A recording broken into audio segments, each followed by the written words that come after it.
Vamos lá? Capítulo 25, nova diretriz.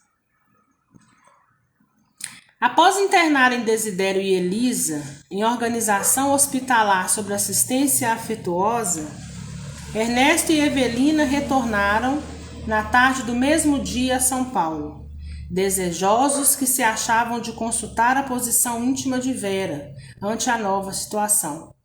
Esclarecidos quanto ao futuro, em que a presença e a colaboração dela lhes seriam sobremaneira importantes à própria tranquilidade, identificavam-se no dever de ampará-la com mais calor de ternura. A rendição de Desidério aos ideais renovadores que alentavam era igualmente um pouco fundamental no programa de trabalho a cumprir-se e esperavam reajustar as atitudes de Caio para que se lhe assegurassem mais ampla área de ação. Encontraram Vera Celina marcada de lágrimas, apoiando-se em parentes e amigos. Caio, taciturno, orientava o leme doméstico, dava ordens. Estabelecido o cortejo fúnebre, os dois visitantes desencarnados, além de outros muitos amigos da espiritualidade maior, se instalaram no carro familiar junto de Vera. Entretanto, na chegada ao Campo Santo, Ernesto escorou a filha, ao mesmo tempo que Evelina seguiu o ex-esposo, que se figurava distrair-se em quadra próxima àquela em que os restos da viúva Fantine descansariam. Então, olha lá, gente, uma coisa que a gente pode tirar daqui, embora a gente saiba, né? Nós todos sabemos disso, mas aqui é nos confirmando, né? Dizendo o seguinte, olha, nos momentos difíceis de vocês, até mesmo nas questões de velórios, de sepultamentos, né? A espiritualidade amiga está ali. Às vezes, nem é tanto os trabalhadores, os mentores, vamos dizer assim, que estão com vocês, né? Mentores que não sejam aí familiares, porque existe mentores da família, tá? Existe sim mentores que, por exemplo, já desencarnou há muito tempo e aí volta, né, para poder intuir vocês, agregar, né, juntar-se a um outro mentor. Pode ser também que seja de família de uma outra encarnação, então vem também. Mas veja bem, a família, de uma certa forma, está ali amparando, né? O Ernesto estava ali amparando a filha, a Evelina foi aí seguir o Caio, né, para onde ele estava indo, mas também tinha muitos outros amigos. Voltou, gente? Travando, né? Mas também tinha outros amigos, né? Então, ou seja, às vezes não é vista aos nossos olhos, mas a espiritualidade, os nossos familiares, os nossos amigos, até mesmo aqueles amigos que não encarnaram nessa encarnação com a gente, né? Mas que é amigo nosso lá de trás, né? Então estão sempre aí por perto. Serpa fugia intencionalmente, não queria ver a inumação. Colhido em cheio pela influência da companheira que ele antes pouco mais de 2 anos levara ao sepulcro, pensava nela, e sem querer lhe via mentalmente o semblante na tela da memória. Não longe dele, Vera chorava nos braços dos amigos, enquanto ele mesmo, sorumbático, refletia e refletia.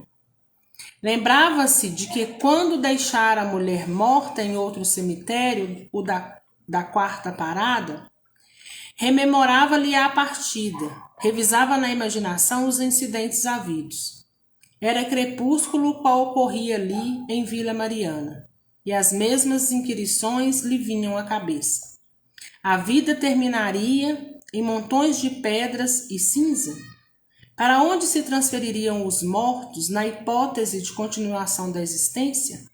Onde estariam os pais que ele vira partir nos dias da juventude? Em que região andaria Evelina, a esposa que amara desmedidamente na primeira mocidade e de quem a enfermidade e a morte o havia separado? Recordando-a, sentiu-se ligado a outra penosa reminiscência, Túlio Mancini. O coração se lhe arrochava, e passou a indagar a si mesmo por que motivo se confiara a loucura de assassinar estupidamente o colega. O delito aflorou-lhe a memória com todas as minudências. Gente, outra coisa também que a gente pode reparar é o seguinte. A gente, quando se vê, nós não, né? Porque nós aqui somos estudantes, nós estamos estudando, nós queremos expandir mais essa questão de consciência, nós queremos expandir o nosso lado espiritual, entendermos, né? A gente sabe muito pouco, mas a gente vai caminhando para a gente poder entender e ir ligando aí cada ponto e tendo as respostas. Mas, quando a gente está, né, em um velório, muitas são as perguntas, assim como o Caio está aqui se fazendo as perguntas, né?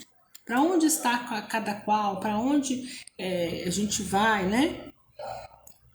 Como que fica tudo pós-desencarne? Então, assim, essas perguntas surgem aqui, mas essas perguntas também, na grande maioria das vezes, mas de forma agora inversa, também surge do outro lado no primeiro momento para quem chega sem entendimento. Então, quando eles chegam lá do outro lado, as perguntas logo são essas. Primeiro, uma confusão, né? Porque não acreditava, se não tinha conhecimento que a vida continua, então continuam achando que estão no hospital, ou tem a última lembrança, eu caí, bati a cabeça, eu passei mal, não sei, estou no hospital, né? E aí, por isso é necessário, então, irem caminhando devagar, quem está lá. E quem está aqui, é necessário assegurar-se em algo, né? Principalmente quem carrega consigo aí, na mente, na memória, o remorso. Precisa se apegar a algo. Ana, não tenho afinidade com a doutrina espírita. Procure uma igreja católica, evangélica, ou então pega um livro para ler, procure alguma cultura, alguma coisa que te dê embasamento, né?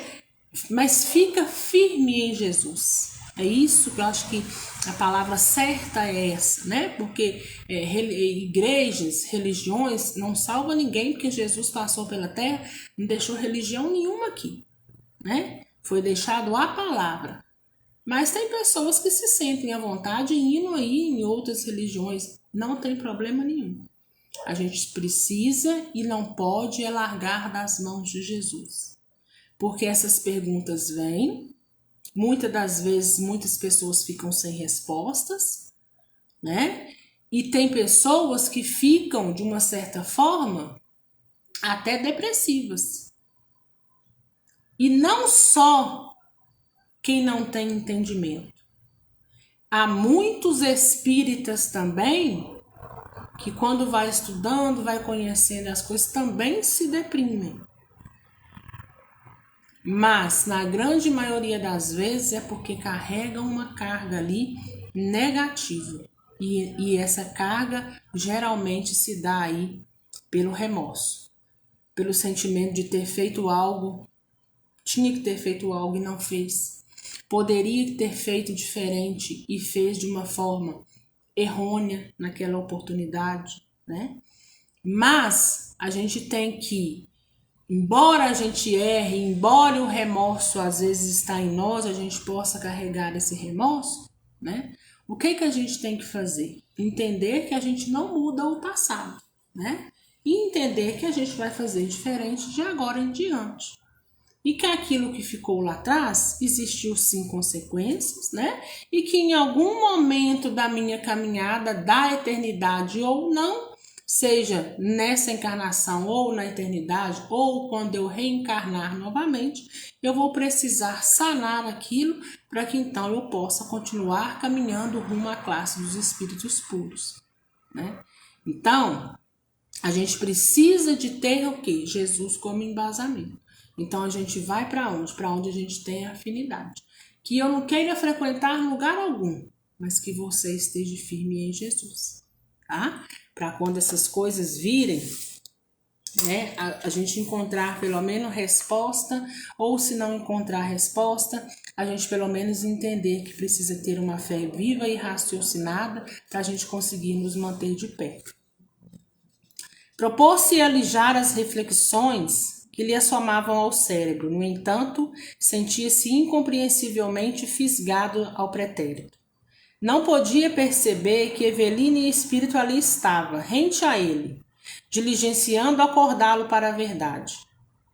Caio, que fazes da vida? Ela perguntou docemente. O advogado não registrou a indagação com os tímpanos corpóreos, mas ouviu-a na acústica da alma e julgou monologar. Caio, que fazes da vida? Repetiu inconscientemente as palavras da companheira desencarnada no ádito da própria consciência e passou a considerar que o tempo fugia sem que se desse conta de si mesmo.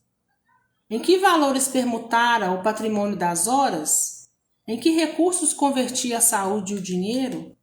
Que bênçãos já teriam espalhado com o título acadêmico que ostentava, na condição de amigo, exterminara um companheiro. Na posição de esposo, não tivera coragem de ser bom para a mulher, quando sitiada pela doença. O olhar se lhe esbarrou, sem querer, no ritual do sepultamento de Elisa, e inquiriu de si mesmo o que teria representado para a morta. Sinceramente, não se sentia bem consigo próprio, realinhando na imaginação a impaciência e a dureza com que sempre a tratava, preocupado em arrebatar-lhe a ternura da filha. Avaliando as péssimas notas que a consciência lhe conferia no educandário da existência, embora de longe, fixou Vera a esquadrinhar-lhe o íntimo, através do semblante. Caio, assoprou-se Evelina aos ouvidos da alma. Pense nos teus compromissos. É tempo de legalizar a situação da jovem que se entregou a ti sem qualquer restrição. Convencido de que se conversava de si para consigo, Serpa reproduziu a interpelação no campo mental em silêncio, sem perceber que a esposa desencarnada lhe colhia as respostas. Suponho desenvolver tão somente um processo de autocrítica. Monologou sem palavras. Legalizar a situação com Vera? Casar-me? Por quê? Sim, aprovava, prometera-lhe matrimônio, mas não se resignava a aceitar a medida sem maior observação. Já fora homem preso a obrigações de marido e não se propunha a retomar a afeição recheada a constrangimentos. Além disso, matutava dar-se por homem robustecido na existência do mundo. Escutara em sociedade muitas referências desprimorosas ao redor da filha de Elisa, que não a recomendavam para a esposa. De rapazes diversos obtiveram apontamentos de que lhe enodoavam a ficha de mulher. Por que entregar seu nome a uma criatura tida por inconstante? Caio, quem és tu para julgar? A interrogação de Evelina percutiu na alma dele em forma de ideia fulgurante que o enterneceu e assustou. E qual se pensasse em voz alta, a falar espiritualmente para si próprios, recebia novas exortações, semelhando impactos de verdade a lhe atingirem o ádito do próprio ser. Olha aí o que a Evelina faz, né? A Evelina não só está intuindo ele, como ela está instigando ele ao que a refletir sobre si mesmo, né? Então, mais uma prova de que nós não estamos sós. Às vezes, quando a gente faz determinadas reflexões, e essas reflexões já deviam ter sido feitas há muito tempo, né? Na grande maioria das vezes, tem espíritos que nos são amigos, que nos querem muito bem, nos intuindo e tentando nos colocar no melhor caminho. Ou seja, nos assistindo de perto, né? Porque, de uma certa forma, existe ali uma afinidade, existe um querer bem, então quer endireitar e colocar no caminho como se deve ser.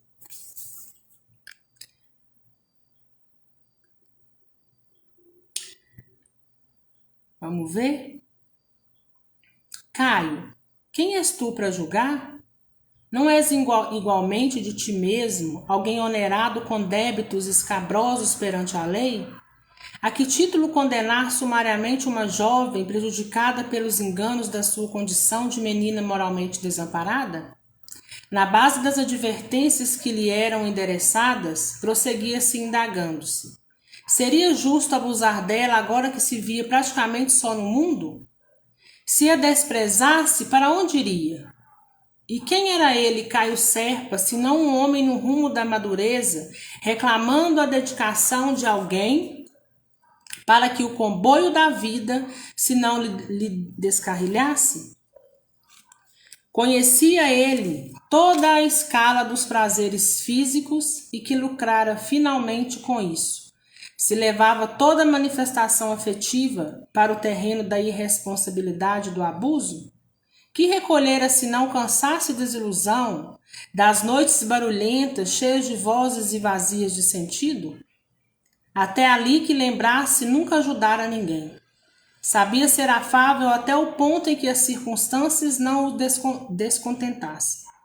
Bastava, porém, um ponto, um leve ponto a contrariá-lo em quaisquer acontecimentos, para que se internasse nessa ou naquela escapatória, no claro intuito de não se incomodar. Nada teria chegado o momento de auxiliar a outra, agir a favor de alguém? De começo, empenhado à conquista, cumulara vera de gentilezas, carinhos, enredara-lhe as atenções. Depois, o fastio daqueles que não mais sabem amar. Quando a chama do desejo se lhe extingue na candeia da forma, entretanto, não era lícito negar que a moça lhe dera os mais altos testemunhos de confiança.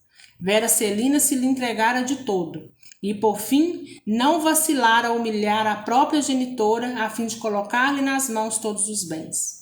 Serpa registrava todos os argumentos da companheira desencarnada, a feição de uma lâmpada que se julgasse fonte da luz de que se beneficia a ignorar que a recolhe da usina.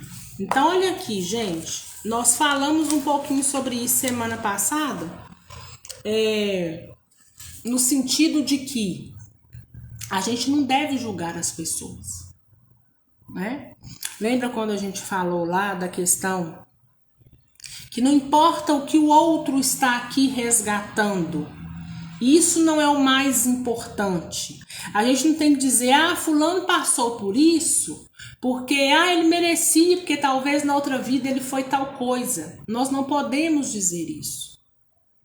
Porque todos nós estamos reparando algo. Todos nós na nossa caminhada tem erros. Às vezes nós não temos, uns tem mais, outros tem menos, né? Às vezes, a grosso modo, para nós, a gente não tem tantos erros, né? Mas, assim, o que de grave que eu fiz? Mas por enquanto, né? Mas se olhar lá para trás, vai encontrar muita coisa.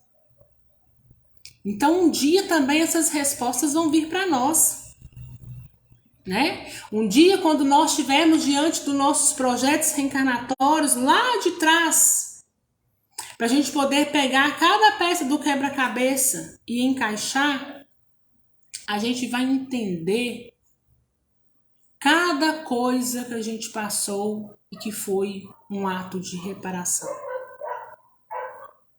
Então, a gente não olha a consequência do outro, a gente preocupa com as nossas consequências, né?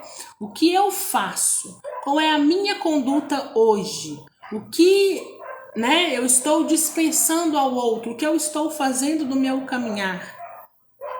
O que o outro está reparando? O que o outro está fazendo? Se eu não puder ajudá-lo, eu também não atrapalho, mas a consequência dele não minha. Então, são essas consciências, né, que a gente tem que ter e que a gente tem que a cada dia reforçar um pouquinho mais. E opunha contraditas. Consociar-me? Prender-me? Gente, eu acho que eu me perdi, né? Deixa eu ver aqui.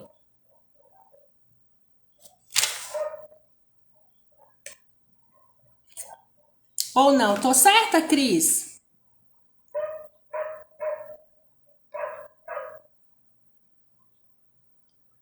Cris, me fala se eu tô certa. Eu não marquei, por isso que eu me perdi, né? A Cris tem um livro, eu sei. Eu acho que é aqui mesmo, né? E opunha contraditas. Consociar-me, prender-me, por quê? Não tenho toda a satisfação do homem casado, sem as peias do matrimônio? E a voz de Evelina ressoar-lhe novamente no espírito. Sim, és o elemento comando da união. Entretanto, como não te tires contra as tentações do futuro, como não te imunizares contra as tuas próprias inclinações para a aventura, doando a ela o elemento obediência, a tranquilidade de que carece para servir-te? Acaso te julgas livres das tendências, a leviandade que se assinalam o campo afetivo? Não era recomendável lhe assegures a paz, perseverando a paz de ti mesmo pela submissão às disciplinas justas da vida? Pensa, imagina-te à frente de tua própria mãezinha, já que quase todo homem procura na esposa, acima de tudo, o apoio maternal que a madureza furtou da infância. Estimarias que um homem, na hipótese do seu próprio pai, lhe espancassem os mais puros anseios do coração? Porventura, não se tornaria ela mais digna do teu amparo e do teu carinho, se a visse brutalizada, desamparada, esquecida por aquele que mesmo a quem se rendeu confiante? Por que alegares sofrimentos passados para menoscabar a criatura que amas, se semelhantes provações fazem dela alguém com mais acentuada necessidade de tua proteção e entendimento? Das admoestações propriamente consideradas, a ex-senhora Serpa se transferiu para reflexões de otimismo e esperança. Caio medita. Vera não te confiou parcos recursos materiais à administração. Dispões de patrimônio apreciável para organizar uma família. Pondera quanto às bênçãos do futuro. Escuta. Creias ou não em Deus e na sobrevivência do espírito. Além da morte, carregas contigo um doloroso problema até agora inarredável da mente. O remorso pelo homicídio praticado, a lembrança de Túlio Mancini abatido por tuas mãos. Escapas no rumo de prazeres que não te diminuem a mágoa e tentas em vão bloquear reminiscências amargas que te assediam constantemente. Ser pai, cuidar de filhos queridos, não te será na terra a mais elevada compensação? O matrimônio com Vera te investirá legalmente na posse de recursos a serem valorizados e aumentados, garantindo aos filhinhos vindouros segurança e conforto, alegria e educação. Um lar, Caio, um lar onde possas descansar, renovar-te, esquecer. Filhos em que te revejas e o convívio de Vera, cuja presença te lembrará o refúgio maternal. Veja bem outra coisa que nós podemos, agora eu vou marcar, outra coisa que nós podemos nos atentar. Nós já falamos sobre isso também, né? Então, a Ana, meu marido desencarnou. Será que se eu tiver um outro relacionamento, meu marido vai ficar bravo do outro lado? Então veja aqui o exemplo de Evelina e Caio, né? A Evelina lá no primeiro momento teve aquele impacto, né? Que ela, quando viu ele como outra pessoa, sentiu-se, mas ela se reequilibrou, buscou-se mais entendimento. E o que a Evelina faz agora? Ajuda o Caio e a Vera a se acertarem. Então, isso joga para nós o seguinte: nós, enquanto nós estamos aqui na Terra, nós estamos marido e mulher. Nós não somos propriedade de ninguém. São compromissos que nós fizemos quando nós viemos para a Terra. Quando a gente retorna, esse compromisso finda. Permanece juntos aqueles que assim quiserem, aqueles que assim tiverem sintonia e desejarem continuar caminhando junto. Isso também não quer dizer que, quando chegar em um determinado ponto, ele queira dizer o seguinte, um dos dois possa dizer o seguinte: olha, eu tenho algo a reparar com fulano, então nesse momento eu vou precisar reencarnar e vou precisar ser temporariamente esposo ou esposa de fulano. E tá tudo certo. Porque essa questão de posse não existe. Essa questão do outro lado de dizer é meu e tem que ficar comigo, aquela possessividade, ali não existe. Lá nós vamos precisar entender que as coisas não funcionam dessa maneira, né? E aí a gente vai lá para aquele título até da Zíbia, né? Ninguém é de ninguém, né? Olhando, tendo esse olhar aí. Então, a gente vai lendo as histórias e vai fazendo as reflexões, não vai passando batido, não. Tá ali nas entrelinhas. E também diretamente, quando ela, né, fala aí diretamente para o Caio, que era o ex-marido dela quando ela estava na Terra, né?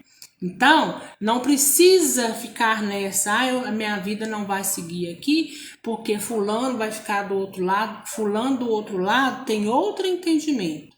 Ele está tendo amparo, ele é muito mais expansivo na questão de consciência, porque ele está em espírito, ele não está preso no corpo físico, quem está preso no corpo físico somos nós, então a vida continua lá e continua aqui.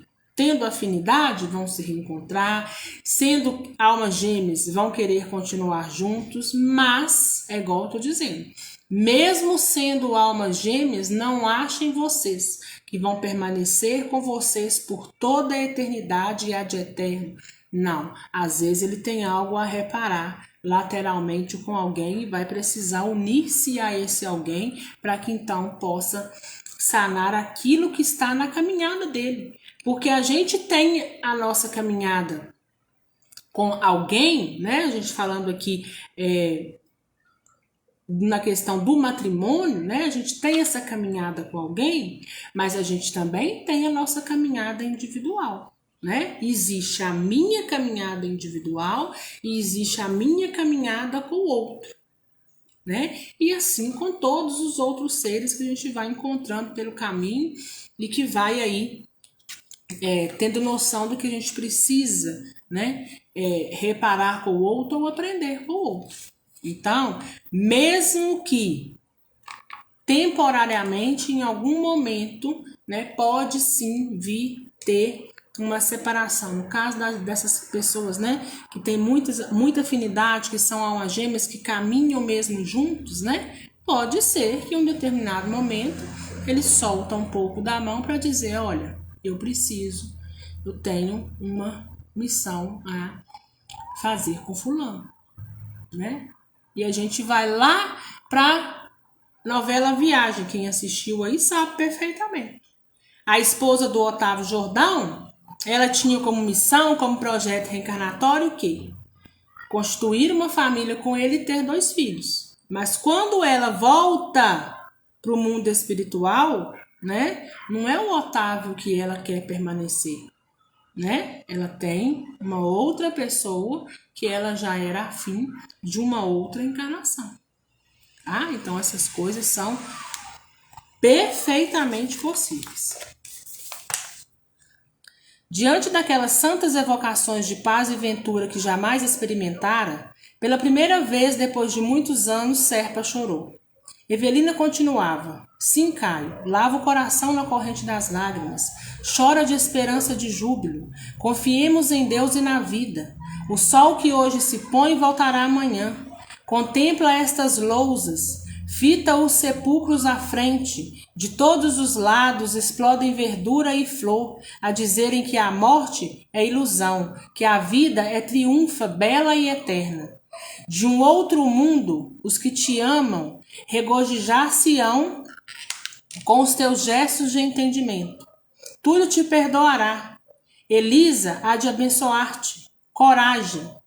O causídico surpreso, incapaz de identificar-se, visitado pelo espírito da companheira de outros tempos, reconhecia-se subitamente consolado e eufórico, tangido por suave renovação nos recônditos do ser. À maneira de um doente que encontrara o remédio providencial e a ele se agarrasse.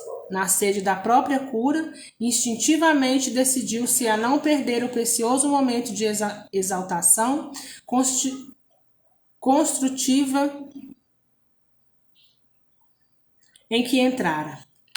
Vamos, insistiu Evelina, concede-se agora, mas claramente agora, a nossa Vera a certeza de que a protegerás num casamento digno. Sucedeu o inesperado. Habitualmente agressivo e rebelde, Caio Serpa arrancou-se humilde do lugar em que se plantara, avançou-se sempre, abraçado pelo espírito da esposa na direção do grupo em que a jovem se apoiava. Ali, de pensamento conjugado ao da mensageira espiritual, observou a moça sob novo prisma. Pareceu-lhe que começava a amá-la de maneira diversa. Viu-a mais cativante na dor que demonstrava. Percebeu-lhe a solidão e a sede justa de companhia. Às súbitas, reconheceu-se também só, a requisitar-lhe mais intensamente dedicação e carinho para viver. Já não sabia naquele involvidável instante se a queria como impertinência de um homem ou com a ternura de um pai. Abordando-a, tomou-lhe o braço de leve e comunicou-la em voz alta, no propósito de alicerçar a própria declaração com o testemunho dos amigos presentes. Vera, não chore mais. Você não está sozinha. Amanhã mesmo cogitaremos de organizar a documentação precisa para casarmos tão breve quanto possível. A interpelada lançou-lhe um olhar significativo e agradecido. E enquanto ambos se escoravam um no outro para o retorno à casa, Evelina e Ernesto, com os amigos desencarnados atentos às derradeiras homenagens à viúva Fantine, entraram em prece, agradecendo ao Senhor a bênção daquela transformação.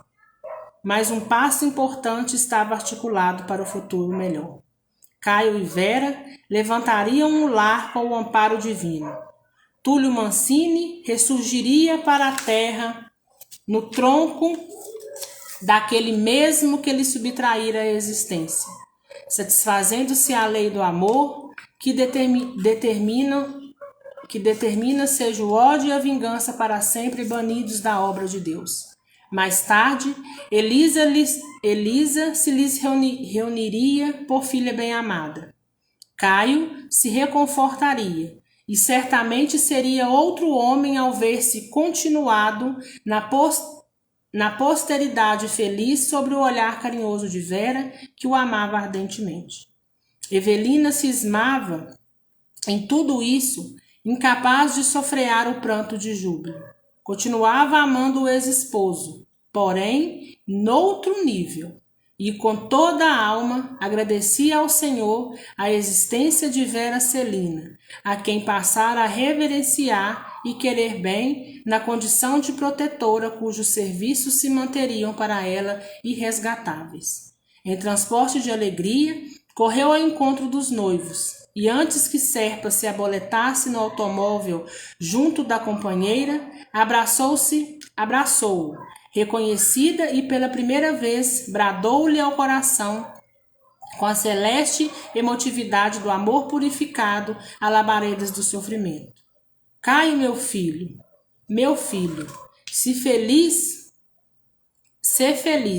e que Deus te abençoe. Em seguida, inclinou-se para Vera e beijou-lhe a mão com enternecimento indescritível. O alto rodou de volta. Evelino e Ernesto, por longo tempo, ainda se demoraram em oração no tranquilo santuário da morte, transfigurado ali para os dois em pouso de reconhecimento e alegria ante as primeiras estrelas que começavam a luzir na selva da noite, quais lanternas de fogo e prata, clareando o caminho para Deus a pleno céu azul. E assim nós terminamos o capítulo 25. Então deu para vocês entenderem, gente?